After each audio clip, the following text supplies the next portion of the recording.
మిత్రులందరికీ నమస్కారం. నేను మీ జర్నలిస్ట్ రమేష్ని. Welcome to RGTV Telugu news channel.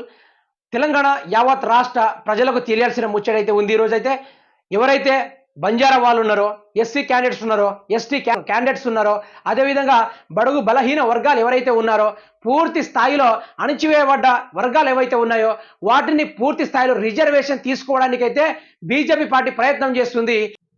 ఈ యొక్క రాజ్యాంగ మార్పులు చేర్పులు చేయాలని బీజేపీ పార్టీ గట్టిగా కంకణం కట్టుకుంది.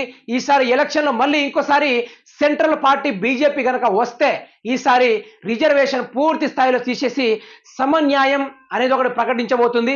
ఆ సమన్యాయం వల్ల ఈ పేద వర్గం వారికి అయితే పూర్తి స్థాయిలో ఎటు ఏమి దక్కకుండా, జాబులు రావు, ఏమి రాకుండా పూర్తి స్థాయిలో ఆ పేద వాళ్ళు అదే విధంగా షిప్పలు పట్టుకొని అదే అక్కడనే ఎక్కడ వేసిన గొంగడి మాదిరిగానే అదే జీవితాలు అక్కడే ముగిసిపోయేలా అయిపోతుంది ఒక రిజర్వేషన్ తీసేస్తే. అదేవిధంగా కర్ణాటక ఎంపీ ఏం మాట్లాడాడో ఒకసారి ఆ ముచ్చటిని విందాం. బీజేపీకి 400 సీట్లు ఇస్తే రాజ్యాంగాన్ని మార్చేస్తాం. చూశారా ఎంత ఎంత అవినీతికి దిగజారుతున్నారో.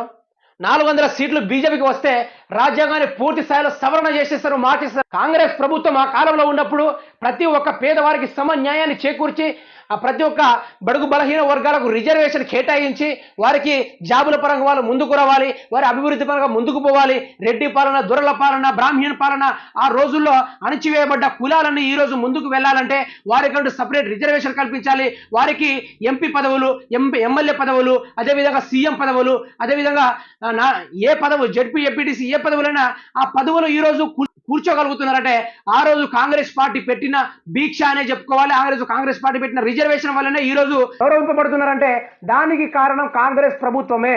మరి ఆ కాంగ్రెస్ పార్టీ ఈరోజు సెంటర్ రాకుంటే మాత్రము పూర్తి స్థాయిలో 400 సీట్లు బీజేపీకి వస్తే కనుక ఇక రిజర్వేషన్ తీసేస్తారు. మళ్ళీ పేద ప్రజల బతుకులు పేదలుగానే మిగిలిపోవాలి. మళ్ళీ అధికారంలో ఉన్న ఏదైతే కొన్ని కులాలు ఉంటాయో, ఏ కులాలు, రెడ్డి కులాలు కావచ్చు, దొరల కులాలు కావచ్చు, లేకుంటే బ్రాహ్మణ కులాలు, ఏదైతే మనం 60 సంవత్సరాల కింద అణచివేయబడ్డామో అదే పాలన మళ్ళీ తీసుకురావడానికి నరేంద్ర మోడీ అదేవిధంగా బీజేపీ పార్టీ కంకణం కట్టుకుంది. గా ముచ్చటిని చూద్దాం. బీజేపీకి 400 సీట్లు ఇస్తే రాజ్యాంగాన్ని మార్చేస్తాం, పీఠిక నుంచి లౌకికవాదం అన్న మాటను తొలగిస్తాం. కర్ణాటక సీనియర్ నేత ఎంపీ అనంత హెగ్డే వాక్య. ఇక చూడండి ముచ్చట.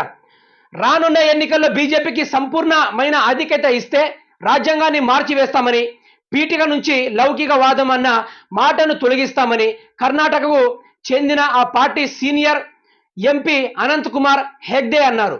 పార్లమెంట్ బీజేపీ లభిస్తే హిందూ సమాజాన్ని అణిచివేసేలా రాజ్యాంగంలో కాంగ్రెస్ చేసిన అనవసర చేర్పులను తొలగిస్తామని చెప్పారు. అంటే గతంలో ఉన్నప్పుడు రెడ్డి వాళ్ళు, బ్రాహ్మణ కులాలు, దొరల పాలలు వీళ్ళందరూ కలిసి పేదల చేత వేధింపబడ్డారా? వీళ్ళు బడుగు బలహీన వర్గాల ద్వారా వేధింపబడ్డారా? ఈరోజు హిందూ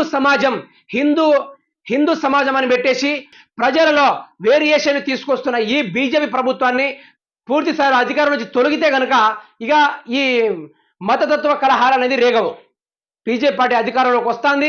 మళ్ళీ హిందువులందరూ హిందువులుగానే ఉండాలి, పేదలందరూ పేదలుగానే ఉండాలి. వీళ్ళకి రిజర్వేషన్ అవసరం లేదు, వీళ్ళకి ఎక్కువ రెట్టింపు స్థాయి ఇస్తున్నాను బ్రాహ్మణ కులాల వారికి, రెడ్డిల వారికి, దొరల వారికి, మీరు రాజులుగానే ఉండండి, పేదలందరూ మీకు ఊడిగం చేస్తూనే ఉంటారు అనే ఒక రిజర్వేషన్ పూర్తి స్థాయిలో తొలగించాలని ప్లాన్ అయితే వేసుకున్నారు. తెలంగాణ రాష్ట్ర ప్రజలారా, దళితులే కావచ్చు, ఎస్టీ వాళ్ళు కావచ్చు, లంబాడాలు కావచ్చు, కొయ్యళ్ళు కావచ్చు, గిరిజన ప్రజలే కావచ్చు, లేకుంటే ప్రతి ఒక్క బడుగు బలహీన వర్గాల కింద ఉన్న ఎంతమంది కేటగిరీ కులాలు అయితే ఉన్నాయో మీరందరూ ఈరోజు ప్రతి ఒక్కరు మేలుకోవాలి.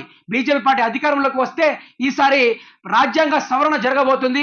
రాజ్యాంగాన్ని పూర్తి స్థాయిలో మార్చడానికి ప్లాన్ వేసుకున్నారు. రిజర్వేషన్ కల్పించిన కాంగ్రెస్ ప్రభుత్వము అటువంటి లేనిపోని అన్ని రిజర్వేషన్లు తీసేసి బీజేపీ పార్టీ అధికారంలోకి వచ్చేలా ఉంటే మాత్రం రిజర్వేషన్ పోయినట్టే.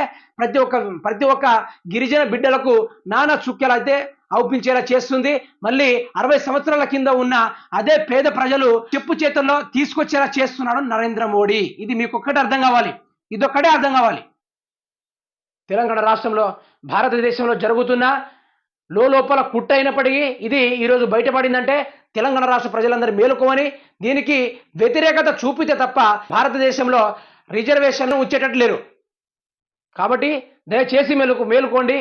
లంబాడి వర్గమే కానీ, ఎస్సీ వర్గం, మాదిగ వర్గమే కానీ, లేకుంటే చెంచులు, అదేవిధంగా ఎరుకలు, గిరిజనులు అందరు కలిసి ఏకమయ్యి పోరాడితే తప్ప ఆ రిజర్వేషన్ ఉంచే కథ అయితే అవపడతలేదు. దయచేసి ప్రజలు దృష్టి సారించి బీజేపీ పార్టీ అధికారంలోకి వస్తే మాత్రం రిజర్వేషన్ తీసేలా చూస్తున్నారు. దయచేసి అందరూ ఏకమై కొట్లాడే విధంగా తయారవ్వాలని కోరుతున్నాను.